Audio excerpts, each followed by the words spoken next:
Hi, good morning. Hey, look at this nice little clock radio I've got in front of me here. I think this guy's working essentially 100%, except for some noisy controls. This is typical of radios of this vintage. If they've been in maybe a dusty, dirty environment, or just the way it goes as time goes by.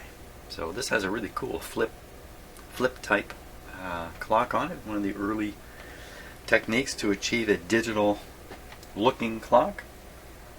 Of course, it's really just an ordinary clock with something, motor driven, turning around, that's causing these to drop roughly each minute. There's nothing precise about these clocks minute to minute, but over the long run they're perfectly accurate.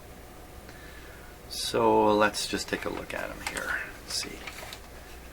It's got an earphone jack, alarm set and time set. I guess the alarm is this little number in here. Yeah. Right now it's set for 8:29 a.m., which is what time it really is. Pretty well. Let's see, AM FM switch, volume tuning. What's this guy?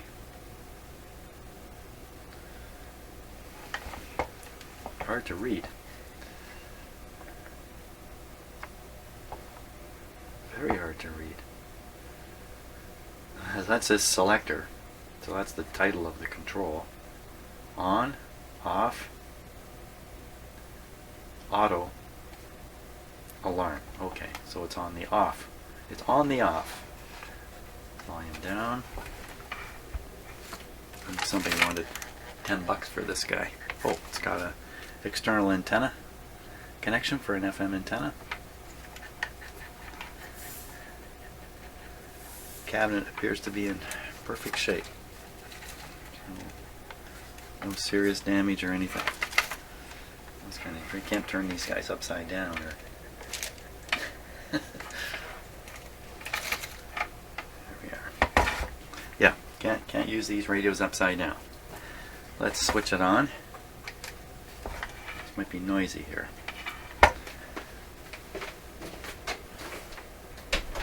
Sometimes noisy controls are so noisy you don't even have to touch them for the noise to come. Okay, here we go. She's on. What's it on? It's on FM. We're plugged in. Power's on. Everything's good.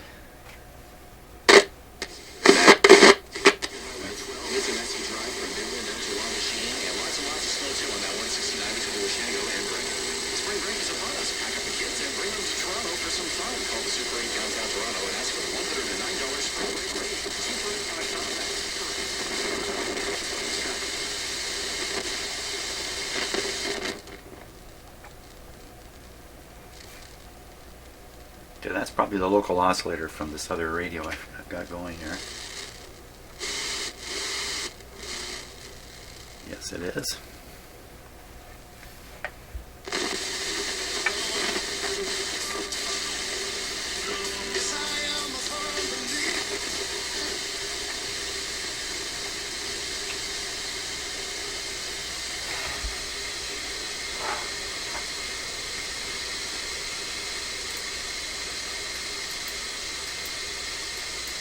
What's going on? Oh. Wrong camera.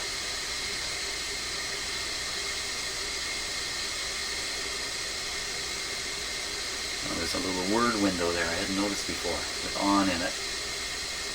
Clock selection.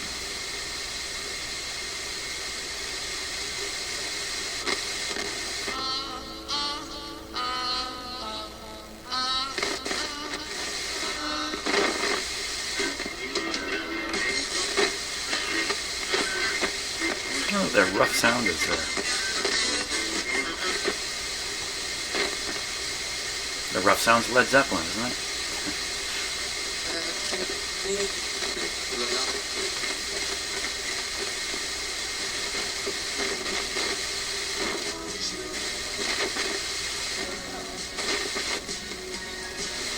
Yeah, there's a bad connection in the tuning capacitor.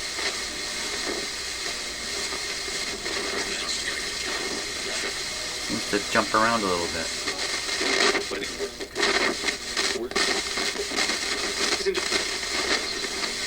Like the moving part in the tuning capacitor is dirty or something like that. At the Ontario Travel Center, you can come in, and we sell Resorts of Ontario gift cards. So the Living Water Resort is part of Resorts of Ontario.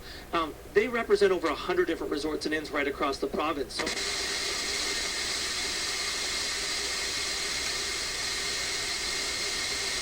So it's not just for accommodations. They can go towards meals, go towards spa. So devastating tsunami.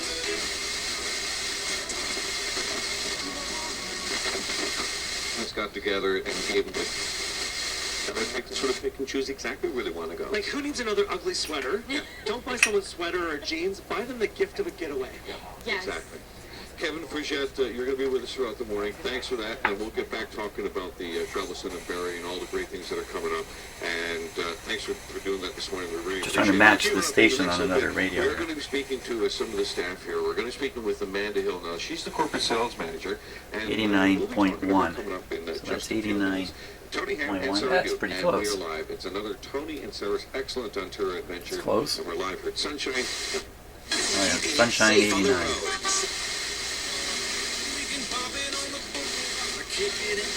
I'm trying to pick up this weak CBC station now at 91.5.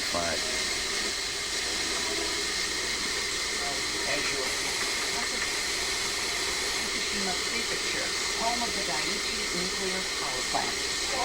Oh, I gotta listen to this. Oh man, I've been listening about this power plant in Fukushima. Oh my gosh. This is all the world should be talking about right now. An even more deadly problem was unfolding. There, 4 of the 6 nuclear reactors were overwhelmed by tsunami waves, knocking out their power supply. It created the world's worst nuclear disaster since Chernobyl in 1986. Dr. Brian Goldman is the host of CBC Radio's White Coat Black Art. He has just returned from Fukushima, where he spoke with Mr. Okoshi and other residents. He was there to find out what life has been like in the years after the tsunami and the nuclear meltdown. Scene running all the way around it. Is with me in our studio. Hi. Hi, Anna Maria. What was it like to be Separates. there in Fukushima? Well, passing through the region, and we're talking about a region, you get the sense that life in Fukushima and surrounding areas has arrived at a new normal. It's not quite back to the way it was before the tsunami. Along the coast, in some places you see these 10-meter high walls. That are Two identical blocked screws next and then an to- oddball up In here. some places they've actually raised the land Let's beside take these the two out. ocean. In some places I saw many houses that were abandoned and with very few shopkeepers and services available to people who decide to come back or have stayed. I saw many dump sites containing bags upon bags of contaminated soil in dark green bags and then green tarp over them. And the farther you go from the current and former evacuation zones, the closer life is to normal. You know, people are working and farming, kids are going to school.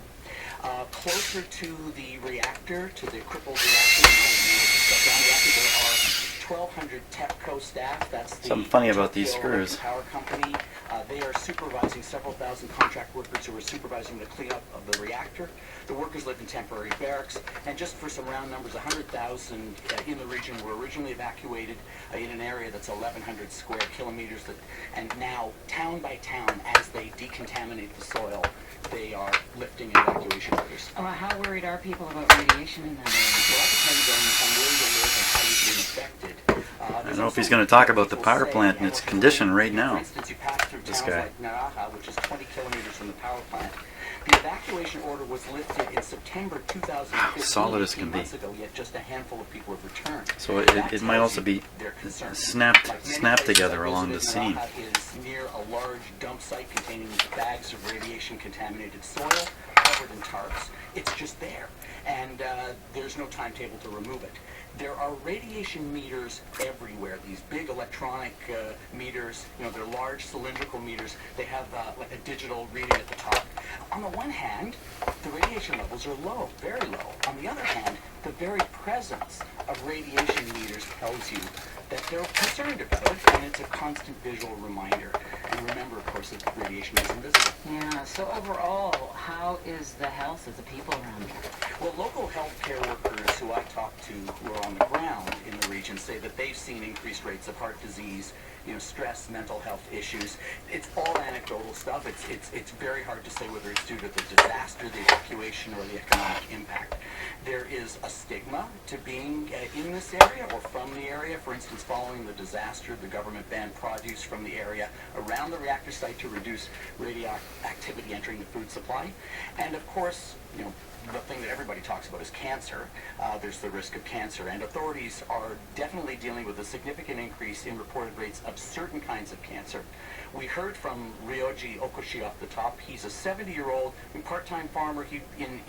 During his working life, he was a writer, a technical journalist, and he comes from an area 70 kilometers away from the Fukushima nuclear plant. And what was he ever told to evacuate that area, that farm? No, he was not told to evacuate. He was not thought to be living in a danger zone, and so he was neither ordered nor advised to evacuate. On the contrary, he was told things that were okay where he lived. So he carried on with his life, eating rice, growing his own food, living off the land, and as a part-time farmer, growing of his own food, what a lot of people do. He remembers a couple of months following the disaster, hiking in the mountains and drinking water from a natural stream. So he had no reason to think he might be in danger. He didn't. But then he started having regular checkups, and I'll let Ryoji pick up the story. 14年に Okay, so I'm going to turn down the radio there. That's not the story I was concerned about. I mean, I'm as concerned as I can be about people living so far away in another country. But what I am really concerned about is what is going on at that nuclear power plant, which has been so poorly reported on in the press right from the start. And I'm sure, you've probably heard a little bit about things going downhill at that plant. Well, they've been going downhill since the day of the accident. Things have not been getting better. They've been slowly getting worse. And hey, I invite you to try to find a couple of recent videos and find out yourself what's happening. Sounds to me very clearly from the experts what they're saying. There's 3 China syndromes on the go in Japan. China syndrome means the nuclear reactive material has melted into a blob or a pool or a pile. Pile might be the proper word for it, in fact. And it is so hot it has burned its way already right through the bottom of those plants and is in the soil underneath those plants. So you can picture the ball of, I don't know how hot this stuff is, sitting there, cooking in the ground. And here's the scary part. Nobody knows what to do about it. The experts suggest there is nothing that can be done about it. Now, there are some people saying that the situation is so bad that this could cause, an extinction in the world, including all of us. So with experts saying stuff like that, I don't understand why this thing isn't beat to death on the press. Oh, wait a minute. Yes, I do. Goofy president stealing all the media oxygen every day. We don't hear about it. So anyway, enough ranting about that, but I'm really quite freaked out about it myself. Well, let's get freaked out about this radio. So all I got to do is fix the volume control. So I'm going to turn the radio on so we can hear it.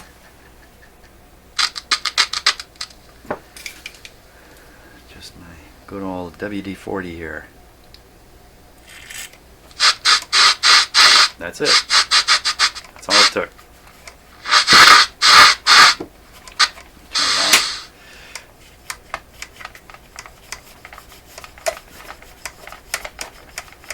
Back on.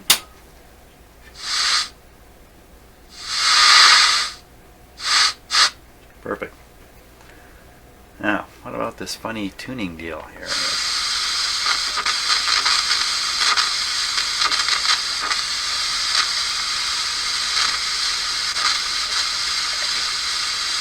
Seem to go away. Just with turning it.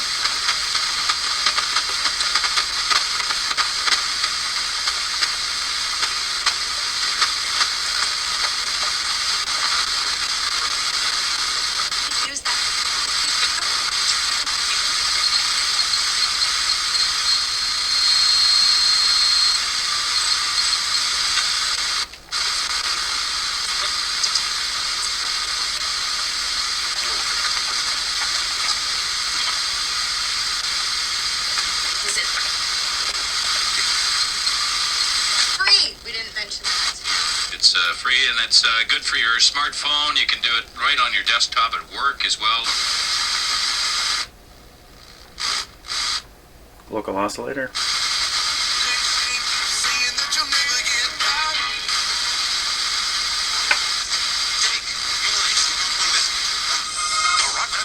Daily Dirt. Hey Donald, I have a great idea. 95, you can see. Oh, around A German 90. film award It's ceremony off was quite a crashed bit. by a Ryan Gosling impersonator who managed to breach. That's about 96.5, and the guy just said he's 95.1. Good evening. I'm Ryan Gosling. I dedicate this award to Joko and class. Thank you very much. There's a saying in Hamburg which is bye-bye. And then he left. Top-notch security staff. Well, you're not, if it looks like him, you're not going to stop him, are you? There's a number of things to adjust in here. There's this one. Probably some more I can't readily spot. Here. Can we identify which one is the FM oscillator? What's that say right on top of that thing there?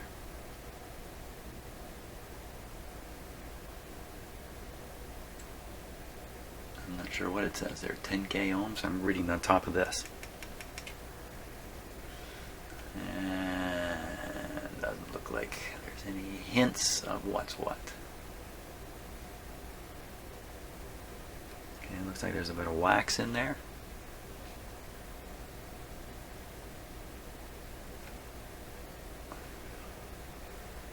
There's another adjustment back there, colored red. So they've color coded them, red, yellow. I wonder if there's some rule of thumb in all these radios about that.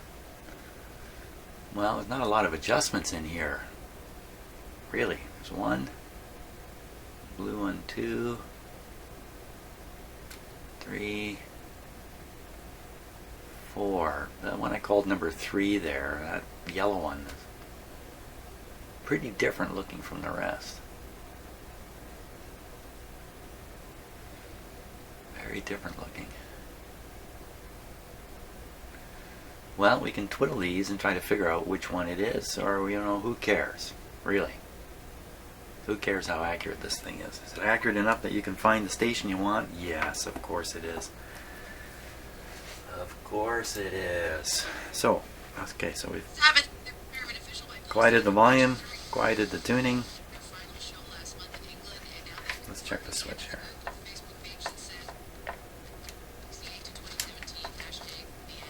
So I'm trying to make the switch fail to operate properly.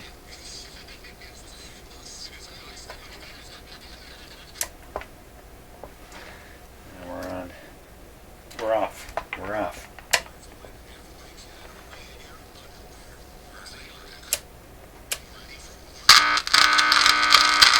That doesn't sound so good.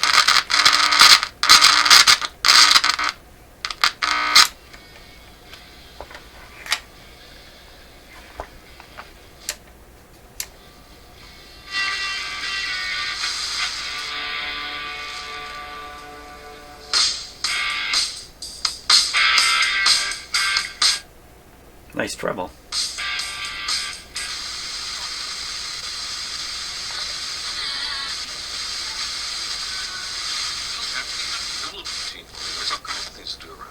That's right. There's tons to do in the area, and it's really important that when people are here for meetings, there's sometimes really intense topics, so it's also really important to recharge while you're here as well, and that you really get that with the resort and spa atmosphere. So we're very fortunate to have the here. water and Let's the try that different switch. elements in the area. How many...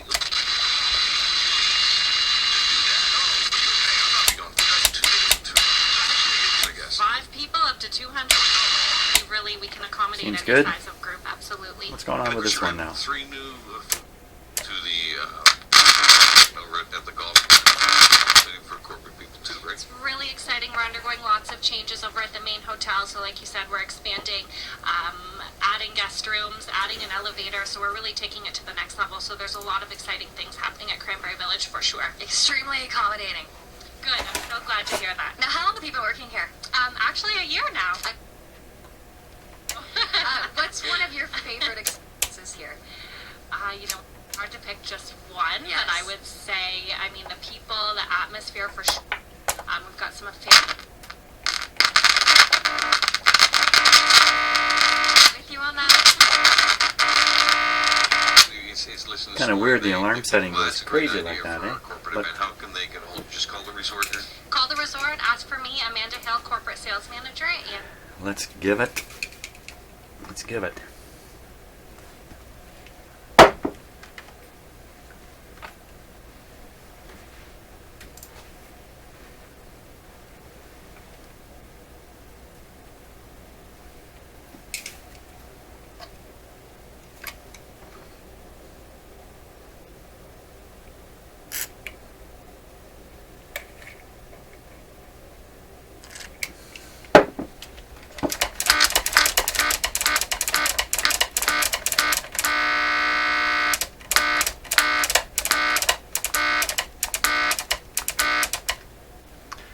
Kind of weird, isn't it?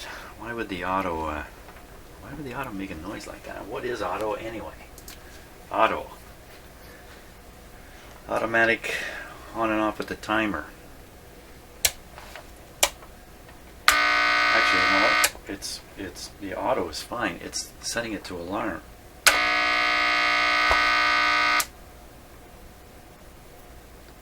It's kind of weird, isn't it? Why would that happen?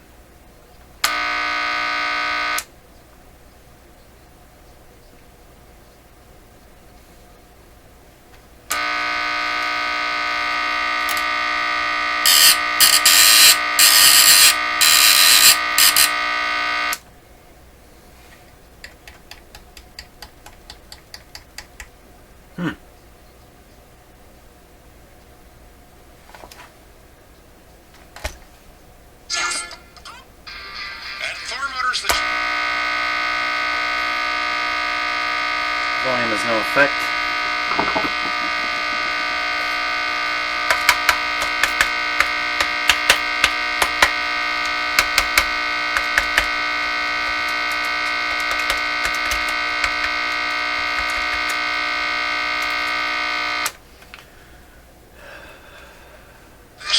First 201 Gill Street in Aurelia. See paper for details.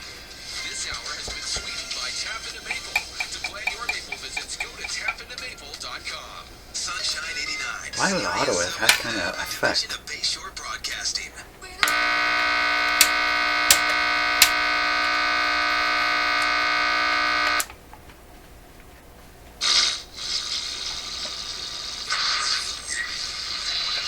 AM radio there.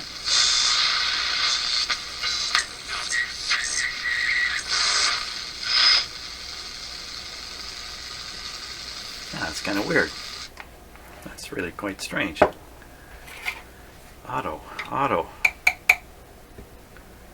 Automatic. Alarm. That's not the sound of the alarm, is it? No, that can't be the sound of the alarm. It's the lousiest alarm ever made. Plus I changed the alarm setting here. Whoops. Didn't seem to do a thing.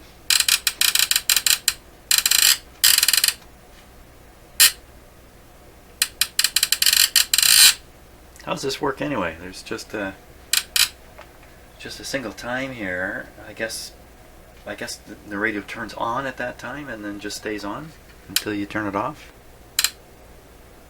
And some of these have like a 90-minute, 30-minute setting. Oh, on the top. Wait a minute. There's more buttons to push here. So there's the timer there, sleep timer, and the doze button.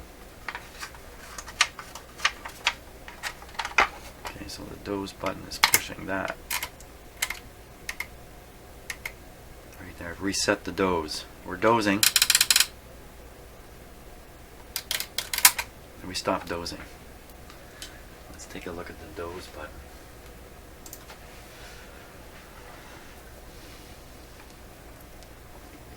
Bear with me a moment too. I'm going to change the focus here on my camera. Stand still there. Don't go anywhere.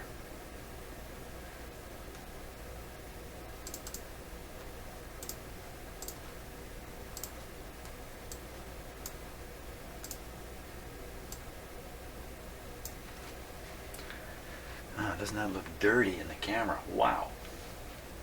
Doesn't look dirty to my eye. So when you push the doze button, push a little lever, it pushes on this thing.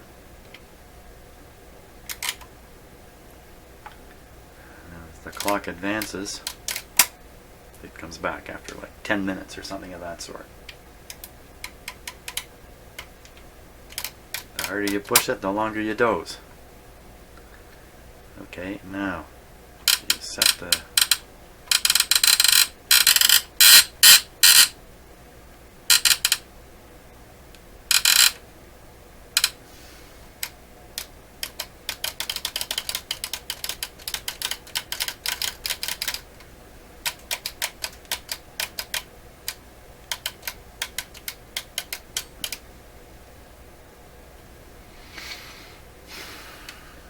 this guy. Sleep control.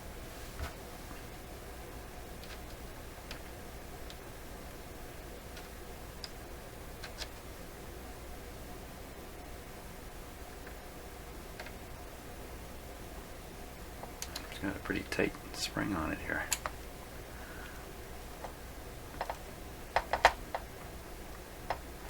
There we go.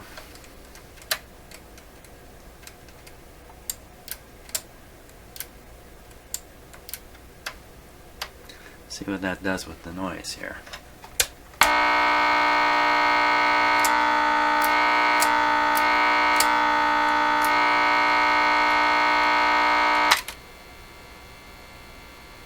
Oh.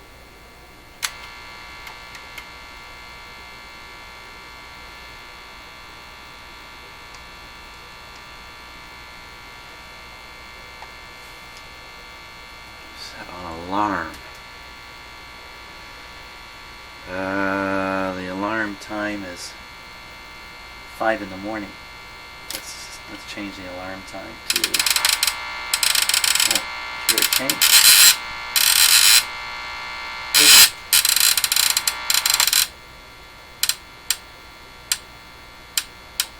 Okay, a little after 10. There, about 10:20 or something like that. The alarm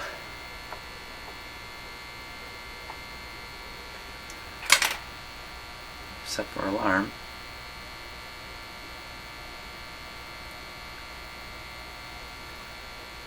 This button doesn't look like it's popped up, but I think it has. Okay. Now we fake the clock moving forward, see if it sets the alarm off. Listen to the buzz coming out of this thing. That's the alarm. Alarm reset.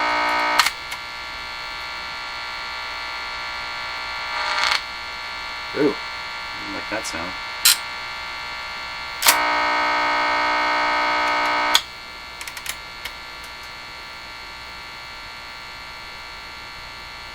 Shouldn't the radio be on now?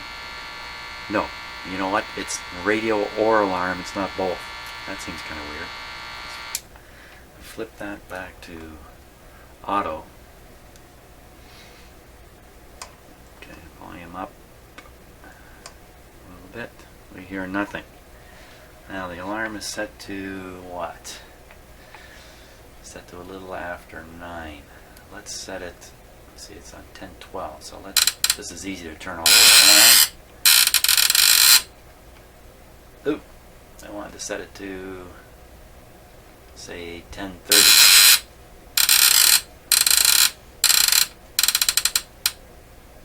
Okay, 10 something.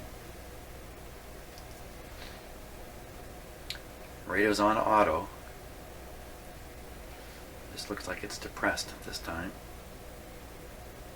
It should come on. The radio should come on, shouldn't it? Shouldn't it come on? We're on FM. Volume's up. Auto. I think it should come on. This is moving up. This little lever. Oh, there it is.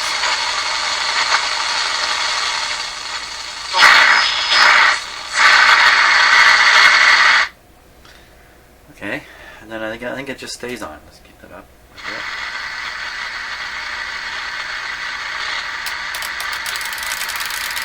Yeah, just stays on.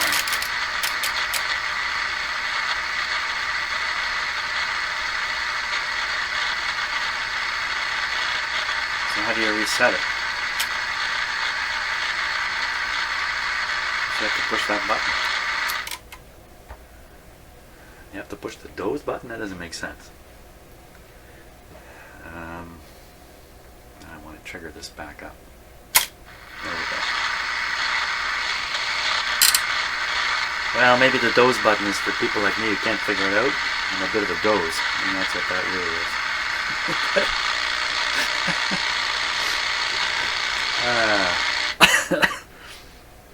Yeah, now if they put a button on these things that was labeled stupid, I'd spent a long time working on that button, I'm sure. I think that's it for this guy. I don't think I'm going to do any more to it. There's nothing I can do about these mechanical components, I don't think. Cleaned it up, sounds good. Any more fooling around, I run the risk of blowing the whole thing up. Don't want to do that. So I think that's going to be it for this guy. Just put them back together. Okay, so I got it all cleaned up now. I had the knobs off. And let me just set the time here. This is one of the problems with these clocks, is it's a long ways around. You don't want to go past. Pretty sure this clock works fine, though I've had it running for days, in fact. 31. There we go.